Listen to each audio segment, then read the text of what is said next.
जय हिंद बच्चों। तो पिछले वीडियो में हम लोगों ने पढ़ा कि मानव कैसे एक महत्वपूर्ण संसाधन है और संसाधन हमारे लिए क्या महत्व रखता है, संसाधनों का किस प्रकार से हम उपयोग करें, इन सब चीज़ों के बारे में हम लोगों ने जाना। आज अगर आप लोगों ने वो वीडियो नहीं देखी है तो सबसे पहले उस वीडियो को भी आप लोग देख लीजिएगा। और अगर वीडियो पसंद आए, नॉलेजेबल वीडियो अगर लगे, आपको लगे कि इससे मुझे जानकारी मिल रही है, तो वीडियो को शेयर भी करें, लाइक्स भी करें और चैनल को सब्सक्राइब करना बिल्कुल भी ना भूलें, क्योंकि आपके एक बटन दबाने से आपका कुछ नहीं जाता, पर हमें बहुत सारा प्रोत्साहन मिलता है, जिससे हमें और इससे आसान से आसान वीडियो बनाने में मदद मिलती है। तो अब बिना किसी बकवास के हम लोग चलते हैं सीधे अपने टॉपिक की तरफ। तो आज का हमारा टॉपिक है संसाधनों का विकास और संसाधनों का जो पूरे पर्यावरण में, पूरे विश्व में जो बिना बात की बर्बादी हो रही है, यूज कितना है और उससे कहीं ज़्यादा हम लोग यूज करते हैं, इस प्रकार की जो बर्बादी हम लोग करते हैं, उस पर विश्व के अनेक देशों ने क्या क्या प्रयास किया है, इसके बारे में हम लोग जानेंगे। तो सबसे पहले हम लोग चलते हैं संसाधनों के विकास के बारे में। अगर हम संसाधन का बात करें तो संसाधनों में सबसे ज़्यादा महत्वपूर्ण संसाधन मानव संसाधन है। और मानव संसाधन में अगर विकास होता है तो हम अनेक प्रकार के संसाधनों के विकास करने में भी मदद कर सकते हैं। ऐसा हम इसलिए कहते हैं क्योंकि अगर प्रकृति के द्वारा जो भी चीज़ हमें मिला हुआ है वो पदार्थ ही बन के रह जाता, वो हमारे लिए संसाधन नहीं बनता। अगर मनुष्य उस पर दिमाग लगा करके उसको अपनी ज़रूरत पूरा करने लायक सामान यानी कि संसाधन अगर नहीं बनाता तो वह संसाधन नहीं बन पाता। तो मनुष्यों यानी कि मानवों के विकास में सबसे पहला ज़रूरी चीज़ होता है शिक्षा और एक सही प्रशिक्षण। किसी भी संसाधन को बनाने के लिए मनुष्य के पास दिमागी जो प्रशिक्षण होता है उसका होना काफ़ी ज़्यादा ज़रूरी होता है। तो हम लोग मनुष्य के यानी कि मानव संसाधन में अगर विकास करना चाहते हैं तो सबसे पहले उन्हें अच्छी शिक्षा देना पड़ेगा और एक अच्छा प्रशिक्षण देना पड़ेगा, तभी जा कर के हम किसी भी संसाधन को किसी भी पदार्थ को संसाधन के रूप में बदल पाएंगे। जैसे कि पहले के ज़माने में लोग बहुत साल पहले लोगों ने ये सोचा भी नहीं रहा होगा कि हम लोग एरोप्लेन में भी उड़ सकेंगे, पर इंसानों ने ऐसा कर दिखाया। और भी बहुत सारा चीज़ है, जैसे कि हम लोग अपने घर बैठे बैठे विदेश का जो समाचार, न्यूज़ वगैरह जो कुछ भी जान लेते हैं। इन सारे चीज़ों का कल्पना भी पहले के लोग नहीं कर पाए होंगे, लेकिन मनुष्य ने ऐसा संभव कर दिखाया। और ये एकमात्र इस प्रकार से हुआ क्योंकि मनुष्य खुद भी एक संसाधन है। वह अपना दिमाग लगाता है और किसी भी बेकार पड़ी वस्तु को वह अपनी ज़रूरत के हिसाब से उपयोग करता है और तब जा कर के वह संसाधन बन जाता है। तो हम ऐसा कह सकते हैं कि किसी भी संसाधन में विकास करने से पहले हमें मानव संसाधन में विकास करना काफ़ी ज़रूरी है। और संसाधन में विकास करना इसलिए भी ज़रूरी है क्योंकि हम लोगों को पता है कि बिना संसाधन के हम लोग नहीं रह सकते हैं। क्योंकि आजकल जो कुछ भी हम लोग यूज करते हैं अपने दैनिक जीवन में, हर चीज़ संसाधन है। अगर वो चीज़ इंसान बनाना बंद कर दे तो हमारा लाइफ लगभग रुक सा जाएगा। तो इसलिए हम ऐसा भी कह सकते हैं कि संसाधनों का विकास काफ़ी ज़्यादा ज़रूरी है और हमें इसका विकास करना भी चाहिए। अब हम लोग बढ़ते हैं अपने अगले टॉपिक की तरफ, जिसमें हमारा टॉपिक है कि संसाधनों का जो अत्यधिक दोहन हो रहा है उसको लेकर के विश्व के अनेक देशों ने क्या क्या प्रयास किया, या फिर विश्व के अनेक देशों ने मिलकर साथ में क्या क्या प्रयास किया, ताकि जो संसाधनों का, प्राकृतिक संसाधन हो या किसी भी प्रकार का संसाधन हो, उसका जो बिना बात का बर्बादी हो रहा है उसको हम कैसे रोक सके और आने वाली जनरेशन के लिए हम एक फ्यूचर को कैसे सिक्योर कर सके, सुरक्षित बना सके। इसके लिए विश्व के अनेक देशों ने क्या क्या प्रयास किया, इस बारे में हम लोग जानेंगे। जिसमें पहला चीज़ है क्लब ऑफ रोम। 1968 में क्लब ऑफ रोम के तरफ से सबसे पहला प्रस्ताव ये रखा गया कि विश्व में जो कुछ भी अशांति फैली हुई है संसाधनों को लेकर के, उसके बारे में सबसे पहले क्लब ऑफ रोम ने चर्चा शुरू किया। उसके बाद दूसरा बार विश्व शिखर सम्मेलन, जो कि 1972 में बुलाया गया था। 1972 में एक सम्मेलन बुलाया गया जिसका नाम दिया गया विश्व शिखर सम्मेलन। इसी को पर्यावरण दिवस के रूप में भी हम लोग हर साल 5 जून को मनाते हैं। इसमें विश्व के अनेक देशों के बहुत सारे लोगों ने, प्रतिनिधियों ने भाग लिया और विश्व में संसाधनों को लेकर के हो रहे भगदड़ के लिए बात रखा गया कि किस प्रकार सभी देश एक साथ मिलकर के आगे बढ़ सकते हैं, नहीं तो हम लोग एक बर्बादी की तरफ ही बढ़ेंगे। उसके बाद तीसरा प्रयास किया गया स्मॉल इज़ ब्यूटीफुल। 1974 में एक व्यक्ति जिसका नाम है सुमेश सर, उनकी एक पुस्तक स्मॉल इज़ ब्यूटीफुल में गांधी जी के विचारों को बहुत ही अच्छा तरीक़ा से बताया।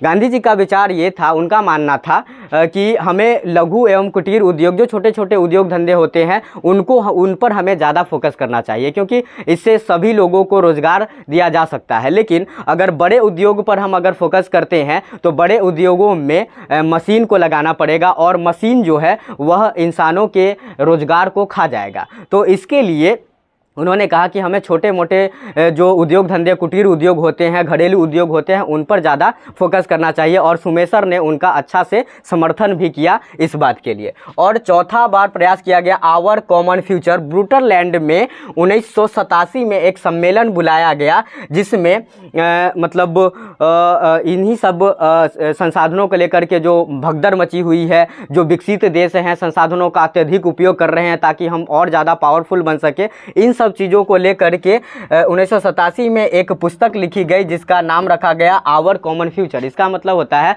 हमारा साझा भविष्य, मतलब हम सब का भविष्य आने वाले समय में क्या होने वाला है। अगर हम संसाधनों का सही उपयोग नहीं करते हैं तो हम लोग केवल बर्बादी की तरफ बढ़ रहे हैं। उसके बाद एक और प्रयास किया गया ग्रीन हाउस सम्मेलन 1987, कनाडा में एक सम्मेलन बुलाया गया जिसका नाम रखा गया ग्रीन हाउस सम्मेलन। 1987 में इस सम्मेलन बुलाया गया था। इस सम्मेलन में भी बहुत सारे देशों के प्रतिनिधियों ने भाग लिया और इसमें ज़्यादा जोर दिया गया ग्रीन हाउस गैसों के प्रभाव पर, क्योंकि जितनी ज़्यादा ग्रीन हाउस गैस उत्सर्जित हो रही हैं उतना ज़्यादा ग्लोबल वार्मिंग बढ़ रहा है, जिसके कारण पूरा विश्व एक संकट की तरफ बढ़ रहा है। इसके बारे में चर्चा किया गया और मुख्य मुद्दों पर भी चर्चा किया गया ताकि हम अपने पर्यावरण को कैसे सुरक्षित बना सके आने वाले जनरेशन के लिए भी और खुद के लिए भी। उसके बाद एक और प्रयास किया गया प्रथम पृथ्वी सम्मेलन 1992 में रियो डी जेनेरियो में रियो डी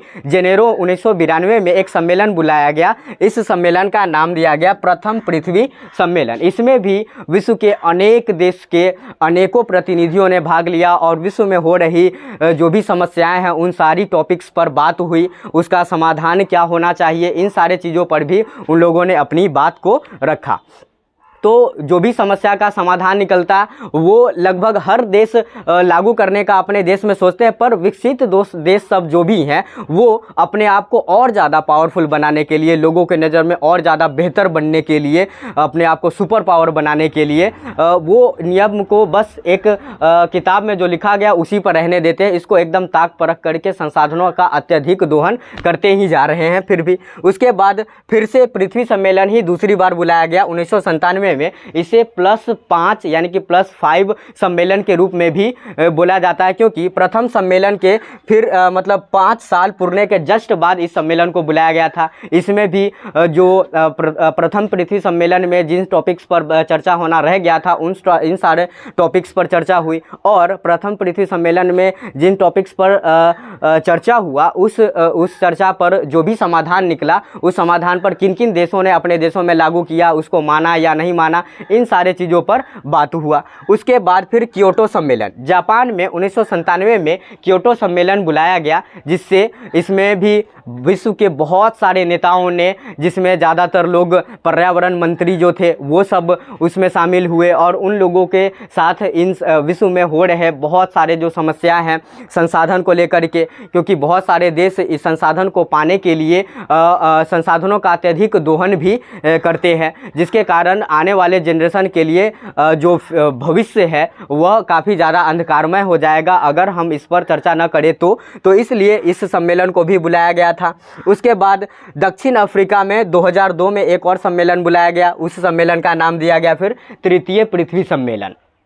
इसमें भी पृथ्वी पर हो रहे जो भी प्रदूषण फैल रहा है या भी और बहुत सारे समस्या जो हो रही है, जिसके कारण मतलब पर्यावरण का जो संतुलन बिगड़ता जा रहा है, इन सब चीज़ों पर चर्चा किया गया। उसके बाद फिर एक और सम्मेलन बुलाया गया डेनमार्क के कोपेनहेग में एक और सम्मेलन बुलाया गया जिसका नाम दिया गया कोपेनहेगन जलवायु परिवर्तन सम्मेलन। इसमें भी बहुत ज़्यादा पेड़ों की कटाई की वजह से, बारिश कम होने की वजह से जो पर्यावरण में जो असंतुलन हो रहा है, जो असंतुलन बढ़ता जा रहा है, जिसके कारण हमारा विश्व एक बर्बादी की तरफ जो बढ़ रहा है, इन सारे